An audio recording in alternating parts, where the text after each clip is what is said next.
Good evening, everybody. Hey, look, it's the first show in 2018, so it's kind of weird to say. Got to keep remembering that because it's gonna take a while for that to settle all the way in. Felt like 2017 flew by, but as a group, a lot of things happened for us in 2017. So we're happy to make it into 2018. Gonna try to do our best to improve upon everything that we do here at TheFocus. Here, Studio 202. So that being said, you were busy last week, Cardell. Slam dunk to the beach. Extremely busy. We saw the highlights just now. We're going to go ahead and check that out a little bit later in the show. But this weekend, just so much foosball. So much. So, Octavia, we're going to turn the floor to you and let you do what you do. Great. So, final week of the NFL regular season this week. And in the NFC East, we had two teams go against each other. So the whole NFC East played each other this week. You had the Cowboys versus the Eagles, and then the Giants versus the Redskins. So Giants and Redskins, Giants won 18-10. Manning was 10 of 28, 132 yards, 1 touchdown. Orleans Darkwa, 20 carries, 154 yards, and 1 touchdown. And Ellison had 5 receptions of 63 yards. Kirk Cousins was 20 of 37, 158 yards, and one interception. I feel like it was more. I think it was 3. I think I might be tripping. Sorry, 3 interceptions. Capri Bibbs, 12 carries, 47 yards, as well as 8 receptions and 56 yards. Injuries still hurting the Redskins as the season ends. P. Ryan got injured again, so it's just not a good idea to be a running back for the Redskins this year, I think. Pretty much all of their running backs got hurt this year in some way, shape, or fashion. To be completely honest, the game on both sides was just sloppy. I just felt like both teams just kind of wanted to get it over with and done. But the Giants did pull it out, to not end on a bad note of a very tumultuous year for them. They ended up being 3-13. The Redskins weren't able to be 500 on the year. They ended up 7-9. There's a lot of questions going into the offseason for both teams. Will Eli be back? Will Kirk be back? What other pieces are they going to pull together for next year? It's an open book at this point. People are saying Eli wants to stay, but people are projecting him to go other places. I believe Jacksonville is probably on the top right now. And then, of course, Kirk Cousins, will they keep him again? Will they finally sign him to a long-term deal? Will they franchise him again, or will he go? And some of the projected landing places for him are going to be either Denver is what they're talking, or even now more so with the retirement of Carson Palmer. After 14 seasons, could he end up in Arizona? And just one thing with Carson real quick, they say he doesn't have an ACL anymore. He completely doesn't even have anything there. That's how bad he's been injured so many times. And I think that was probably the icing on the cake for him to kind of really realize, I need to retire, because he's been playing for a long time. He's been injured a lot as well. But I just found that crazy that they actually say he does not have an ACL in a knee. Other game, the Cowboys and the Eagles game ended up being 6-0. Cowboys, Prescott was 17 of 30, 179 yards, 1 touchdown. Ezekiel Elliott, 27 carries, 103 yards, and Bryce Butler had 2 receptions for 50 yards and 1 touchdown. They did play Foles. I believe it was 3 series in the first quarter. He was 4 of 11, 39 yards, and 1 interception. They put in Nate Sudfeld, who was 19 of 23 and 134 yards. LeGarrette Blount had 9 carries for 37 yards, and Mac Hollins had 3 receptions for 25 yards. As far as the Cowboys, I think they have a lot of questions as well. Do they go out this year and get another wide receiver? A lot of people are saying Dez is done as far as being an elite number 1 wide receiver. A lot of the reports are saying that they feel like for his, I won't even say age because Dez isn't really that old. He's 29. But just the way that these last 2 years have shaped up for him hasn't been the best. So they're looking at other options about either putting him in the slot, seeing if he could end up being like a Larry Fitzgerald type of player. It's still up in the air for them, and they also have a lot of injuries as well. So to see how they rebound next year as well, because even as bad as I thought their season was, they still ended up 9-7. So it was kind of sneaky for me. I really felt like it was worse than that, but they ended up 9-7. The 6 games Zeke was out, they were 3-3. So it took them a while to get going again, to kind of figure out life without Zeke before he came back. And he actually didn't even reach 1,000 rushing yards this year. He was very close to even be missing, with missing 6 games. So that does still tell you a lot about the type of player that he is. As far as the Eagles, it was just an all-around bad game. To me, both teams played bad. It was just the defenses were really stepping up for both teams. The fact that this was like one of the only games in, I can't even remember how many years that it went to halftime 0-0. It was even 0-0 at the end of the third quarter. They started the fourth quarter 0-0, and they only scored the 1 touchdown and the extra point. I believe they missed it. So that's how it ended up being 6-0. There are a lot of questions for the Eagles going into the postseason. I will be 100% honest. I am a little nervous. I can't sit here and be like, oh, yeah, we're fine. It is a little nerve-wracking. Foles had 3 games to kind of get ready. First game was, of course, great. He had 4 touchdowns in that game. Ever since then, it's just been off. I do think that some of the reasons behind it, of course, he didn't get any reps during training camp. He didn't get many reps during the season, so he's really just now getting into the flow of the offense with everybody. Of course, it's great that he's been there before and he pretty much knows the offense, but I still think the chemistry needs to come together because, he can't get the ball to anybody. Alshon Jeffries had 1 catch. I think Aguilar had 3 catches. Zach Ertz, being the player that he is, he didn't even get a lot of catches as well. So the defense was suspect for me the last 2 weeks, but the defense to me this week stepped up. And right now it looks like they're going to be carrying us into the playoffs. I'm glad that they have that bye. We secured that number 1 spot, so they at least get a bye, and all of the games are going to go through Philly. But it's going to be a little bit challenging, and it's going to be a whirlwind. I'm excited for the playoffs. Of course, we have wild card weekend coming up. You got Tennessee is going to go to Kansas City. I think Kansas City will eventually pull that out. Of course, they started off really high, ended up, kind of not that great during the season, but they kind of turned it around towards the end. I think at the end of the day, it's a Andy Reid coach team. So I think they'll be able to get past Tennessee, especially, Mariota is still trying to come into his own. I believe DeMarco Murray is still a little bit injured, so trying to figure out how that'll work out there for them. Also for wild card weekend, you got the Falcons and the Rams. To me, it's a little bit of a toss-up. I feel like the Falcons can, but a lot of things have to go right for them the entire game. Like, I feel like they take a lot of games off, and that's why they're in the position that they're in at this point, being the last seed in. But the Rams have been amazing all year. Like, there hasn't been really any times where they've had a bad game to me. Even when they lost to the Eagles, it was at the very, very end, and a lot of people said that the Rams should have won that game. So I still kind of give the edge to the Rams. The only reason I kind of say it's a toss-up because the Falcons have so much postseason what's the word I'm trying to say? Failures? Yeah, they have a lot of, issues. Veteran. That too, but they have a lot of veteran players that have played in the postseason.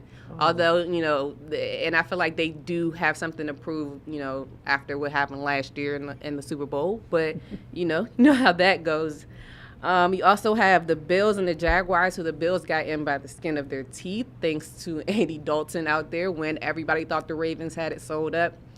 And he threw that last-second touchdown at the end of the game. So that got the Bills into the playoffs. Got the Bills and the Jags in Jacksonville.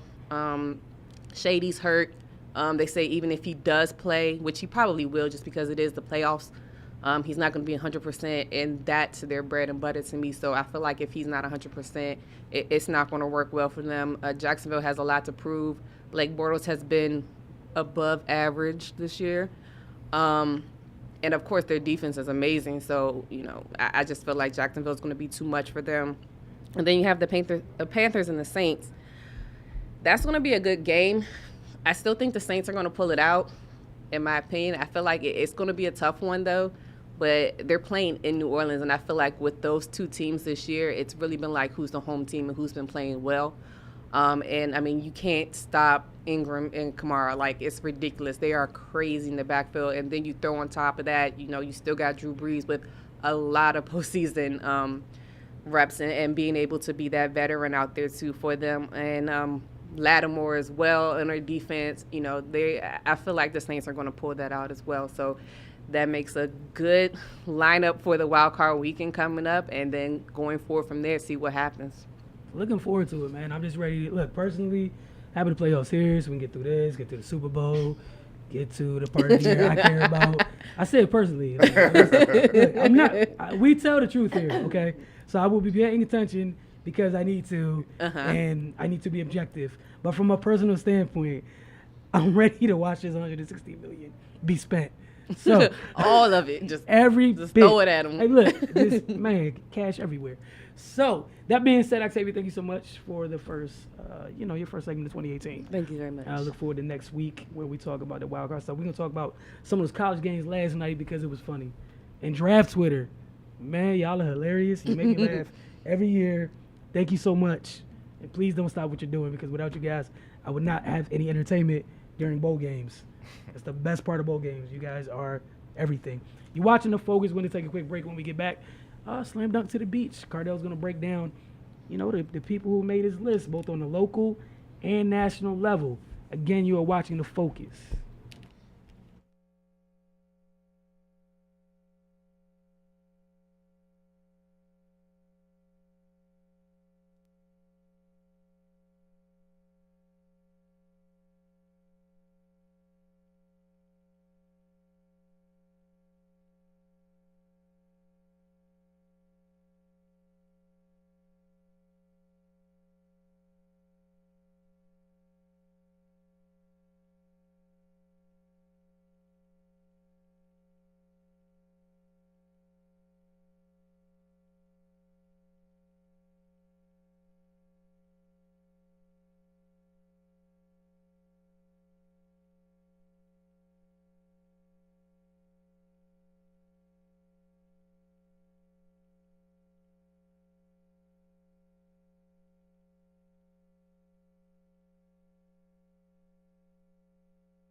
Welcome back.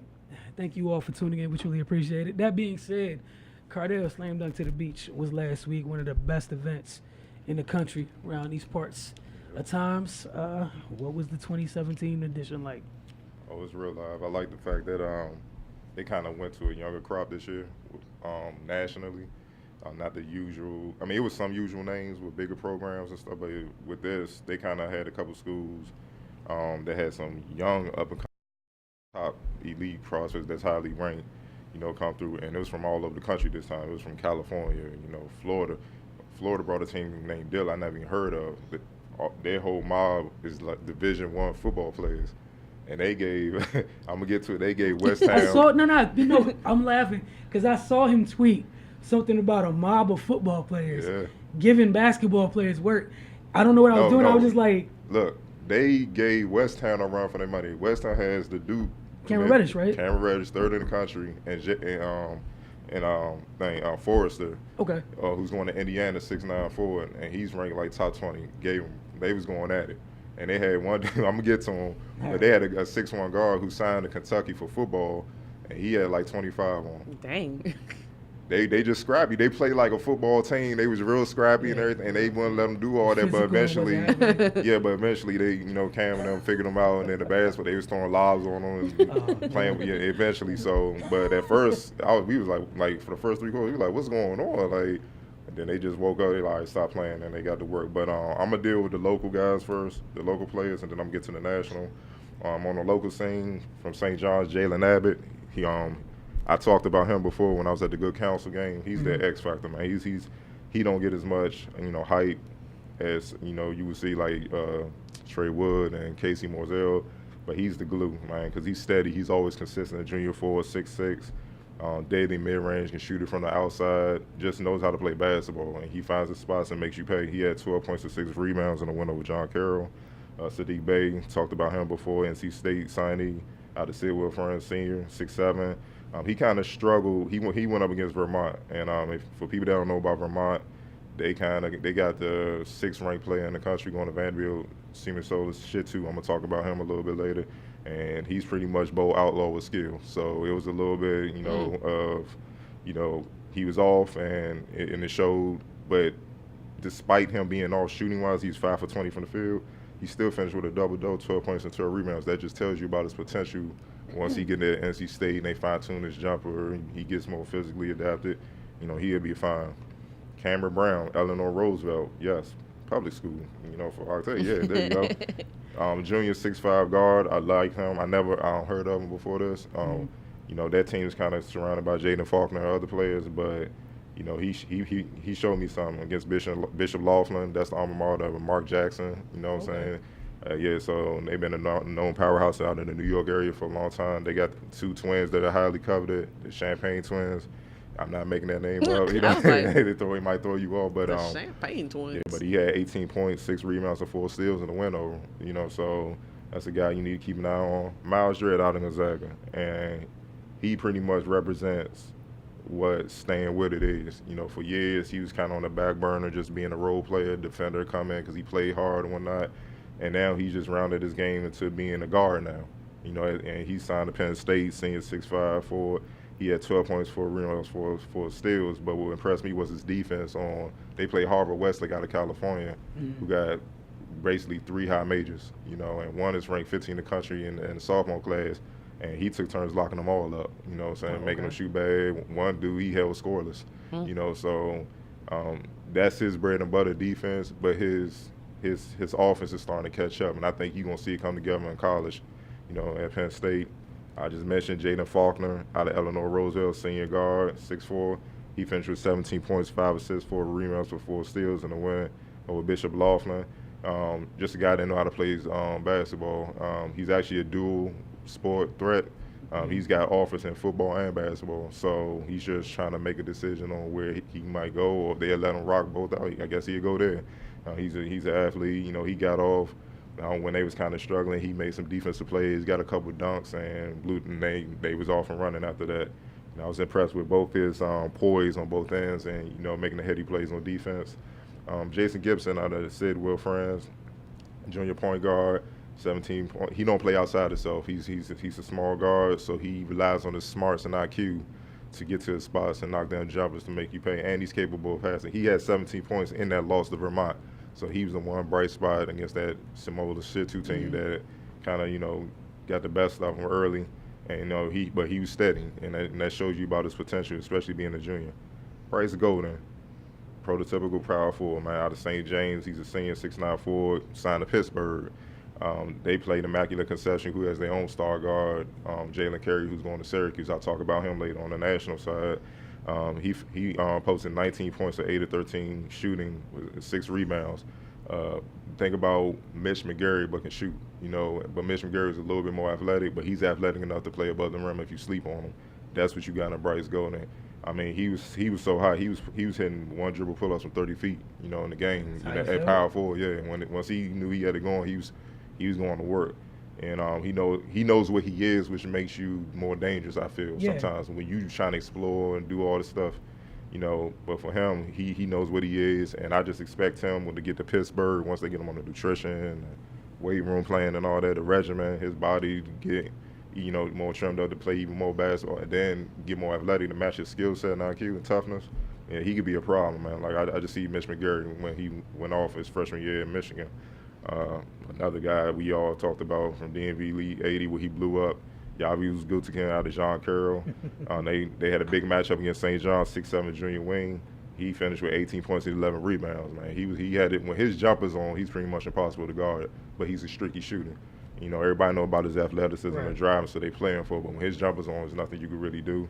Amir Harris out of St. James, crazy athletic senior point guard, 6'4". He signed to Rhode Island. man, he'll jump away from being, possibly in draft discussions in a year or two. That's how nasty he is, stupid athletic. He finished with 8.7 assists, 4 rebounds in the win over Cardell. He got to get his jumper together. That's what's holding him back because it's easy, kind of just crowd him, play for them, drive. But the athleticism, he can pass, got great vision. He's a willing defender, can clearly rebound. I mean, he has all the tools to be something special at the next level. Ishmael Leggett, a sophomore, y'all need to keep an eye out of St. John's, 5'11" guard. He had 18 points, 8 rebounds, 3 assists in the win over John Carroll. 8 boards. Yeah. Okay. Sophomore, 5'11" sophomore. He's a dog. He's a problem. He's serious with it. He just, to be so young, he's ahead of where he should be, to be a sophomore. But a lot of those kids are playing on the AAU circuit. But I could just imagine with him just growing a few more inches and seeing where he's going to be by the time he's a senior. And he definitely got all WCAC type potential. Montez Mathis, I don't need to say nothing about him, man. I know Manuel quickly get more pub because he signed with Kentucky right now and everything. But with Montez, how competitive he is and athletically and how physically he is, man, I wouldn't be surprised if he end up being the pro out of that team, even with Yabu. Got you. I'm talking about the NBA. I wouldn't be surprised. He signed a Rucker, 6'4" guard. He had 19 points, 8 rebounds, 3 steals in the loss to St. John's. And he's pretty much been Mr. Steady the whole entire season, even when Quickly was out at the beginning because Quickly was ill. So, I mean, I love his game. I love his mentality, man. He don't care who you are. He's going at you on both ends. And that's what makes him special. Casey Moselle, another junior. I think I'm not for sure, but I think he's related to Mike Moselle, the senior guard at Towson, who's Towson's making waves out there. I mean, he had a nice little dunk over Quickly. He drove baseline, junior guard. It's in the highlight. Hey, it is what it is. He had 16 points in the win over John Carroll. He's just a bucket, man. He know what to do. He know how to get the ball in the hole, man. He don't waste no time. He don't waste a lot of unnecessary movement. He get the job done. Okay. And and I don't know, people might overlook him because of his size or whatnot, but he's a problem, and he should be definitely mid-major, D1 for sure. Manuel Quickly, what can you say? He didn't really go off like most was trying to, I guess, looking for him to, but he still finished with 20 points and 5 assists. That's kind of his ceiling. I know a lot of people, he's a 6'3" point guard. Everybody know he signed to Kentucky. I know a lot of people kind of compare him to John Wall, but they kind of, their strengths are way different. John Wall was an athletic freak who could do everything. Emmanuel Quigley's he could do a lot of things, but he's not the athletic freak that John Wall is. But he can shoot better than John Wall. That's what keeps defenses on. It's like he can flat out shoot. Combination at all. Yeah, he can flat out shoot. So, and he is a cerebral player. He is highly intelligent. So what he don't have in athleticism when he get to Kentucky, and if everything goes according to plan, him getting to the NBA, he'd be able to make up for it with just figuring things out and stuff. So that's why they kind of comparing it. But yeah, he definitely got the all-around package, and I think he just kind of got caught up with trying to, destroy St. John's, and that's not really his game, just like John Wall. When John Wall really tried to, I'm just going to just score, that's when he usually played bad. But when he let the game come to him, he's unstoppable. Mm-hmm. And that's pretty much what you got with Quickly. Terrence Williams, a sophomore out of Gonzaga, 6'7", guard forward, 19 points, 7 out of 10 shooting, 4 out of 6 from 3, and the win over Harvard Westlake. I don't know if people remember Chris Jenkins, who was at Villanova, who did shot. But if you saw him at high school, this kid kind of fits that mold. A big stretch four. He got the same like tweener body type. Yeah, he kind of. Chris was a little bit bigger, but he's still kind of tweener. Like but he more built like a 4, but he's short. Gotcha. He only 6'6". So 6'7". He's even taller than Chris right now, being a sophomore. But the thing that keep defense on is he can stroke it, man. So Turner, the Gonzaga head coach, he knows how to utilize him because he had Chris Jenkins, what I'm saying? So, it's a perfect program for him. He went off. He kind of opened the game up with his shooting, and Harvard Westlake had no answer for him. Trey Wood, I talked about him. I think, good council game, signed a UMass 6-foot guard. He impressed me because he didn't feed into the hype. He could have came out there like, I'm about to show I'm on par with Quickly in Kentucky and all that. His game. Nah, he let the young boy, they was going off, so he just played the point guard role, but he took over late. And he finished with 11.7 assists for rebounds. When John Carroll was making a push, he took over late, controlled the pace, and made sure they couldn't come back, and then made key plays defensively down the stretch. And that's what you would expect from a senior point guard, your floor leader. So UMass got a good one coming. And another kid, man, I don't know why he's not getting a public. I don't know, man. St. James Senior, his name Demas Zador. 6'10", 4. He's just a weaker Andre Kirilenko. Like, that's how he plays, man. Oh. Yeah. 6'10"? He just ain't got the strength, man. He finished with 10 points, 11 rebounds in the win over Cardell. Yeah, he has that same type of motor. Literally 6'10", try to dunk everything, but he's just not strong to complete the play. He can shoot. He can go coast to coast. He's very agile for his size. Like, he moves like a guard, even though he's 6'10". Once he has strength, it's going to be over. And he got that same type of aggressive nature like a Kirilenko. Like, he's really a quadruple threat like Kirilenko was at his peak.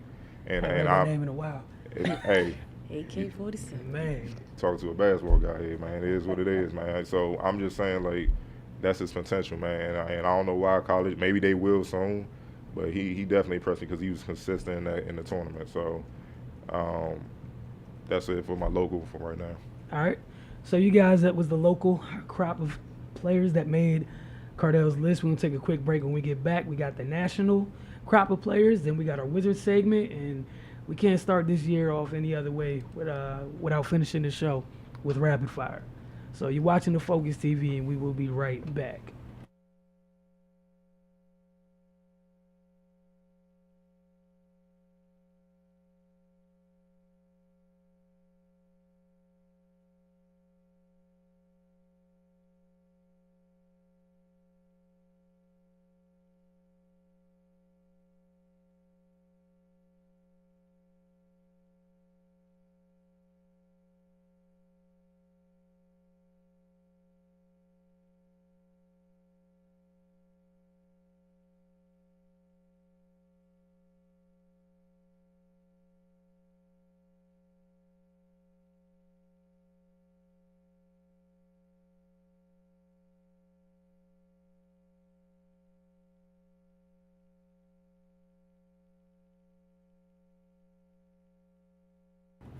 Welcome back. You are watching TheFocus.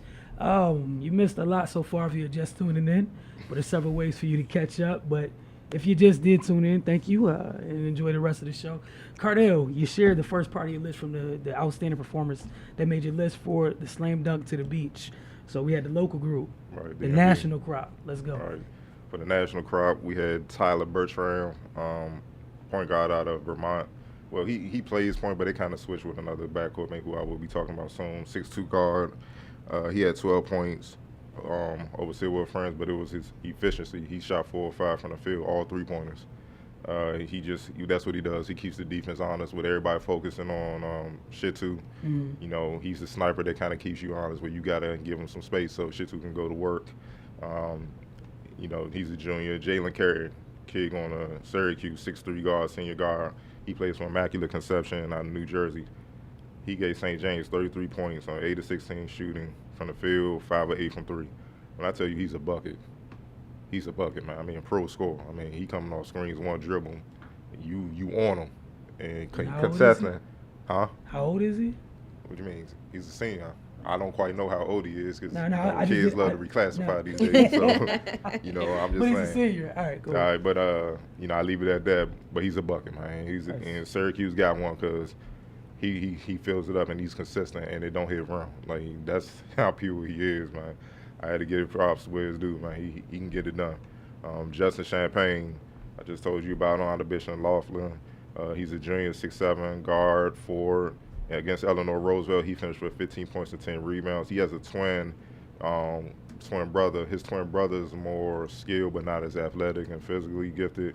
This kid is more physically gifted but has the skill. So that's why they kind of got him more touted to go further. And even with him being off and, you know, Eleanor Roosevelt jumping on the team overall, he still finished with a double-double, 15 points and 10 rebounds. Definitely a kid to keep an eye on out of the New York area. Jake Forrester, West Town senior, 6'9", Indiana. Animal. He dunks on everybody. They saw the highlights. That's what he does, man. Look, man, he's a problem for Indiana, man. When he get there, it's going to be fun. It's going to be Love City. He gets in there, and he's ferocious. He blocks shots. He rebounds. He knows what he is, man. He got a chance, man. He just developed a shot from 15 feet consistently. He going to hear his name called draft night, that's for sure. He has that talent.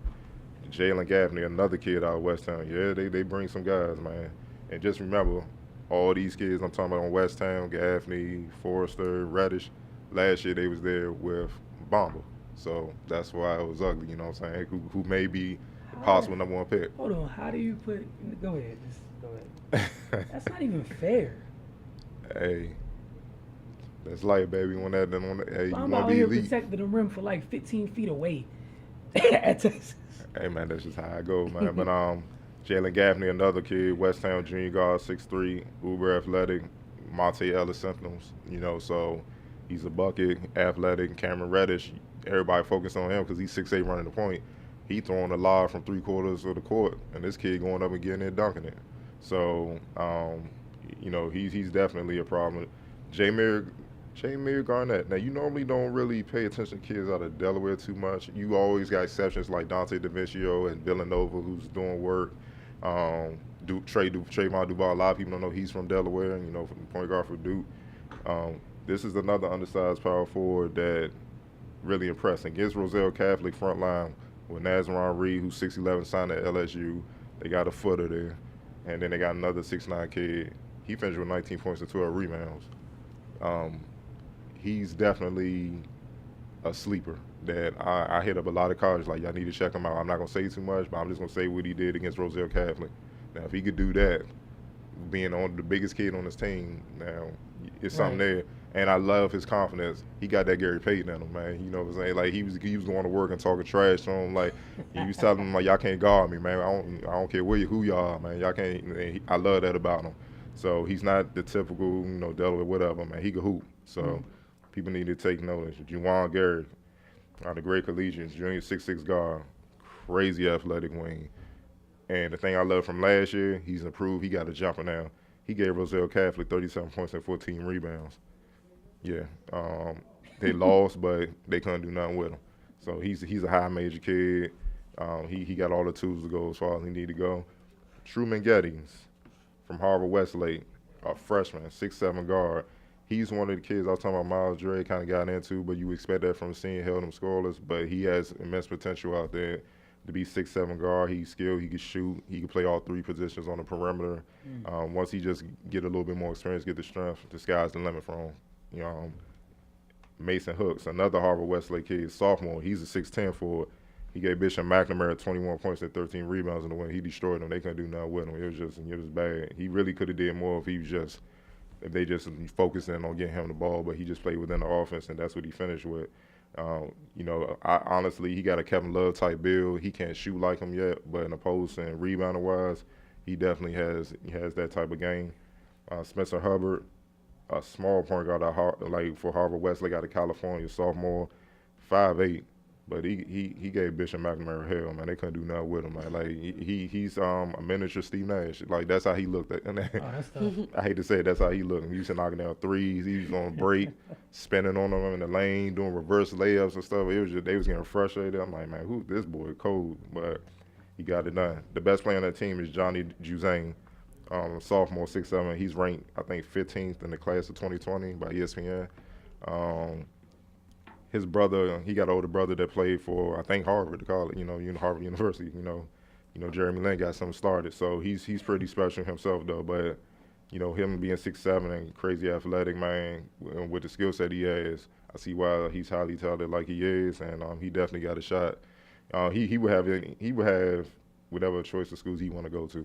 That's how talented he is. But, you just got to keep an eye on him. William Lee, Bishop Laughlin, junior point guard, sniper. He scored 19 points, 7, 11 field goals, 5 out of 9, in the loss and on to Roosevelt. He did well. I mean, New York got they coming back slowly but surely. I know people like New York ain't got it no more, but, going up there for the Sean Couch, Jim Couch thing, my folks, Sean, seeing what they got coming. They got a lot of young talent that should have spread it out. So, it's going to be back bumping up there, and they going to be like Kenny going to be talking about we back. The back is back. You're going to hear it soon on TNT. Josh Pierre-Louis, Roselle Catholic, junior 6'3" guard. He has all the tools, man. I don't know what they feed these boys in Jersey, man, but all he do is go in the lane trying to dunk on everybody. He catching putbacks over Nazarene Reed. He taking his rebounds, dunking it home. He's just a special talent. I don't even know what to compare him to. I heard people say at the event, Russell Westbrook, I'm not really going to go that far, but I see what they're saying. He plays angry, and he's crazy athletic. I think he caught a miss, and he was above the square.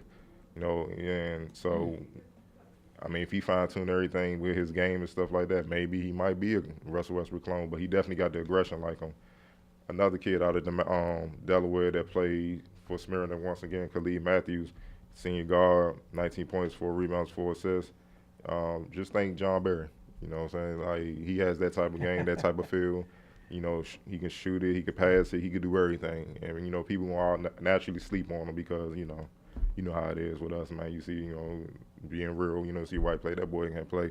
Yeah. But when he, you know, lighting you up, crossing you over, and getting you jumpers and everything, you wake up real quick. So, I mean, he's definitely a Division I, to me, a Division I player.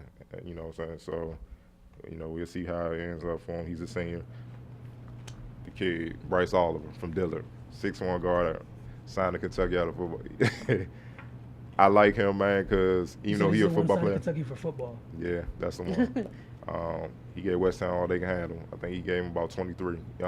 He had 18 of it in the first half. That's what I'm saying. Like, they came there like a days ago, and he went to work on them, knocking down jumpers, going to the lane, taking the contact. You know, basketball contact ain't gonna matter to him. He gonna finish and all this. And he just went to work, man, and he made them boys have to strap up and play for real. And once West Town kind of, you know, got the hang of what they was trying to do, and it was clear that they was gonna win. One thing I like about him, he showed respect, and he went down the whole bench from the coach and everything. After he fouled out, he went down throughout the bench, gave him dap and everything. And you know, Cameron Reddish, I love what he did. He went down, just gave him dap too. Like, yeah, y'all came to play, I can't even front. You know, y'all being football players, y'all gave us a run for our money. So he could easily be a dual threat. I'm not saying he could play at Kentucky, but he could have possibly went to another Division I school and did both if he wanted to. But football is just, you know, is where he excels at. He's one of the top wide receivers in the country. So, you know, he playing in the SEC, so he gonna get to get his chance. I mean, Cameron Reddish, what can you say, man? To me, I always say, I've been covering him since he was a sophomore, signed to Duke, 6'8", point forward. I always say I see Jalen Rose and Penny Hardaway on him. You know, he got Penny Hardaway's flair and athleticism, but Jalen Rose's game. Where, you know, I just see a combo. He's special, man.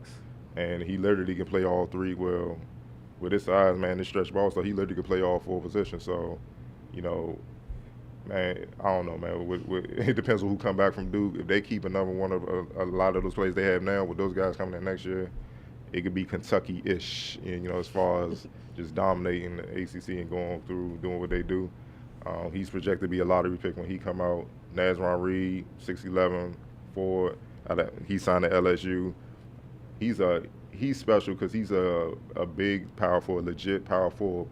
But he can handle and has a core vision of a point guard. Like, I got a play in the highlight where he got the rebound, went down the court, dribbled through the whole defense, and the guard was setting up to take the charge, but he just did a ball fake. The guard went out the way, and he just finger rolled it. He ain't even dunk it. That's the finesse. I used to hate it, but I see the package starting to come together.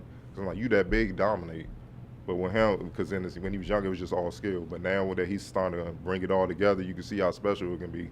And he's not – he could be as special as, like, you know, what Chris Webber got with the Kings and all that. That's what I mean. He's not as athletic as Chris, but you can see that kind of ceiling as far as the package with his size and skill. Like I said, Simi Soda Situ out of Vermont is the reason why he ranked 6th in the country, 6'10" forward. He finished with 21 points, 11 rebounds over Sidwell Friends. Like I said, he got both outlaws, athleticism, body, and motor, but he has perimeter skills. Where Bo Outlaw was just a raw athlete, he got skills. Like, he was coming down the lane, crossing them up, and just dunking on dudes. It was unfair. I'm like, man, he definitely going to be a lottery pick. It's not even close. It's no debate. Samir Torrance out of Vermont, another sophomore to keep an eye on. Out of New York, another one out of New York. He finished with 16 points, 8 rebounds, 4 assists, and 3 steals in the win over Sidwell. And Khalil Whitney out of Roselle Catholic, another crazy athletic 6'6" guard. He had 26 points against Smyrna on 10 of 15 shooting. Man.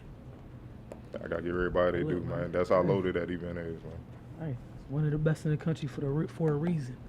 All right, so we got to take care of our Wizard segment, and got to get them props for doing something they failed to do several times this year, which is beat a team they should beat.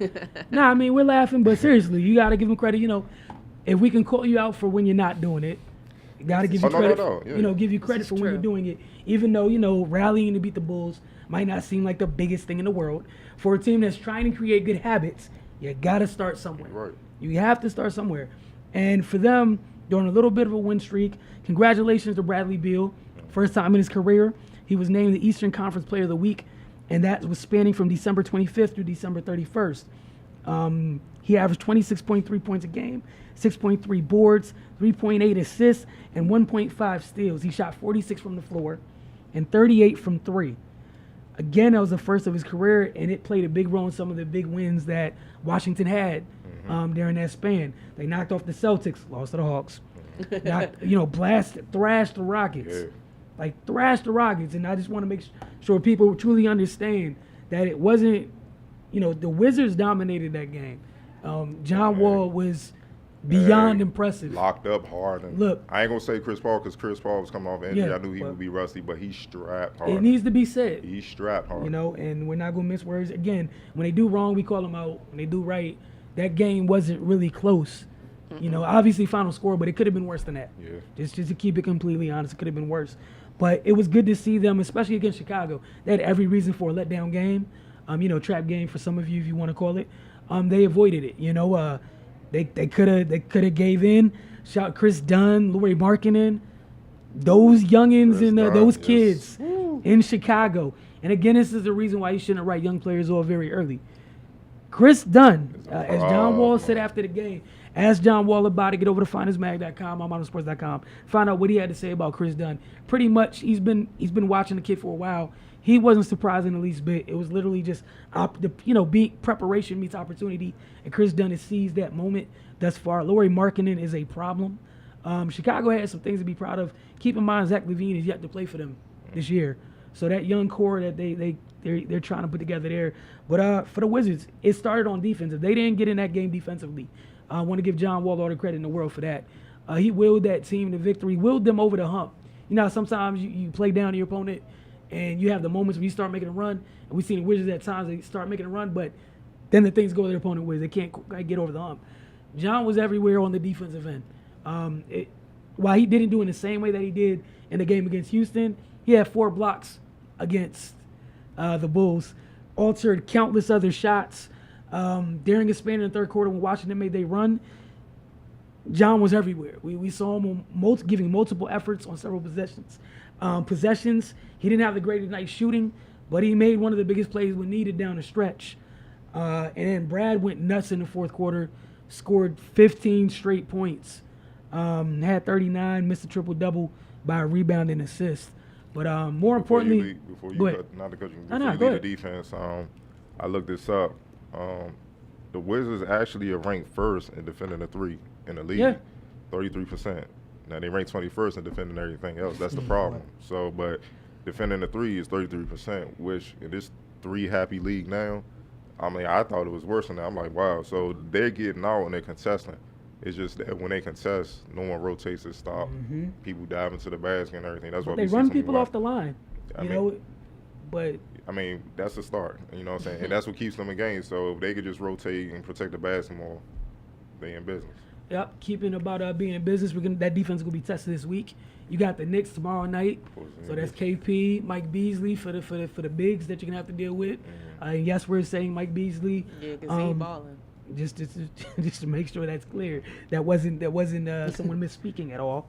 The Knicks are another team that play hard, and that's something for Washington that they're going to be challenged to do. The Bulls played hard the entire game. They refused to go away. The Knicks are going to do the same thing. The Bucks, people got benched a couple games ago for not doing that. So, including Great Freak, which I loved his response to it. Definitely, you guys get a chance to look that up. He pretty much owned it and said his coach had every right to do that, and that's what needed to be done because he wasn't doing what he was supposed to be doing. So that's 2 big Eastern Conference matchups this week for the Wizards, and we'll keep you guys posted. Get over to findersmag.com, my Mono Sports for that. Rapid fire, we got time for a few questions, Cardell. So give us 2 questions and we see how we end this. Bleacher Report, I looked at their mock draft. They had Baker Mayfield, Sam Darnold, Josh Rosen, Josh Allen, Mason Rudolph. Quarterbacks projected to be drafted ahead of Louisville's Lamar Jackson. What are your thoughts on that? If y'all tune into the mailbag, y'all already know how I feel about this. I went on a rant a couple weeks ago. I'm going to go on several more rants between now and whenever the draft is in April. So go ahead, Octavia. No, I'm listening. I ain't got nothing mature to say at the moment. No, I like when you don't have anything mature to say. You're not supposed to enable people. I think it's interesting. I also think, that this is why sometimes bad teams stay bad. And I'm just going to leave it at that. I think that's the most mature way I could say it. I agree. That's all I'm going to say. We did the same thing last year with Deshaun Watson, so, just go ahead. Overthinking right to my Broncos, I'll be happy. And that's all I'm saying is we're going to end up doing this where we're told that if the kid maximizes production in college, you should take it seriously. It's a complex scheme that he runs, Bobby Petrino's offense. When quarterbacks look differently, that is a positive. For the way that Lamar looks, all of a sudden this the complexity of his offense is now doesn't matter when grading him. And I'm just going to leave that at that. So what's up with the next question, sir? With an all-SEC national championship game, does it shut up the rest of the country when it comes to the SEC being a class of college football? Octavia, you first. Hey. I mean, it should. I don't know why we're here, man. Death taxes to Alabama got something to do with it at the end, okay? So I don't understand why we're here. If anybody wants to be mad about we can't even be too mad about it because Auburn was the team that messed up to get Bama back in, and Auburn was an SEC team. So to the rest of college football, get your weight up. You have a problem with it, beat the SEC. Beat them, yeah. Until then.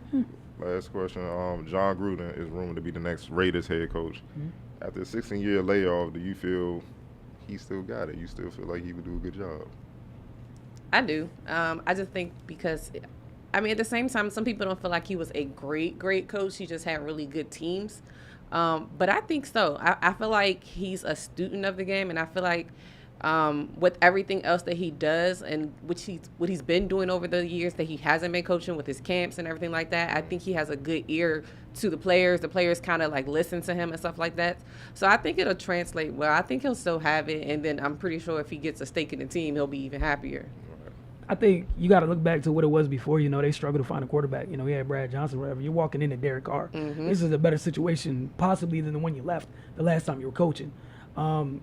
It's not going to be a difficult fix for the Raiders. For me, watching them, it's just a scheme thing. It's a coaching thing. Yeah. It's not a personnel issue. And they had some bad injuries, too. So. And, everybody deals with that. But for John, I'm anxious to see what his staff looks like. Because 15 years off the sideline, the game's changing. I know you're watching from the broadcast booth. But still, I want to see how he puts his staff together. That's a good point. I'm not going to knock it because he's done it. So I'm not going to knock it. It's not as new as how some of the pieces over on the other side of the bay where it was new people. The other thing is it shouldn't be taken for granted. The relationships that those people make when they're not coaching, playing, or anything, and then when they get put back into that position. Pros all about relationships, but I think he'll be fine. One thing that messes people up who used to coach and come back is if they disconnect themselves from the game. Clearly he hasn't, commentating the analysts, doing the quarterback camp thing, all that. So you can see in the quarterback camp game, his knowledge for the game is crazy. So it's just a matter of learning the players learning him, and then him just getting to work. I think it's a little bit more pass happy than when he left, but still he can adjust to that. Like you said, he got a great young talent at quarterback. So I think they just kind of got to get used to him. He's a different animal than when he's analyzing. He's very intense. So everybody needs him. There's too much butt kissing going on in sports anyway. But I think he'll be fine. As long as he ain't beat my Broncos, we good. All right, one quick last question, man. One quick one. Let me see. Okay, James Harden is sidelined for the next 2 weeks with the hamstring pull. Rockets are 26-9, second in the West, but the Spurs are right there at 25-12, third, and the T-Wolves are 24-14 in the fourth spot. Do you see the Rockets sliding down the playoff standing or maintaining, do you also see Harden losing the MVP because of this injury? I don't see him losing the MVP for the injury because I guess it kind of depends on how he comes back from it.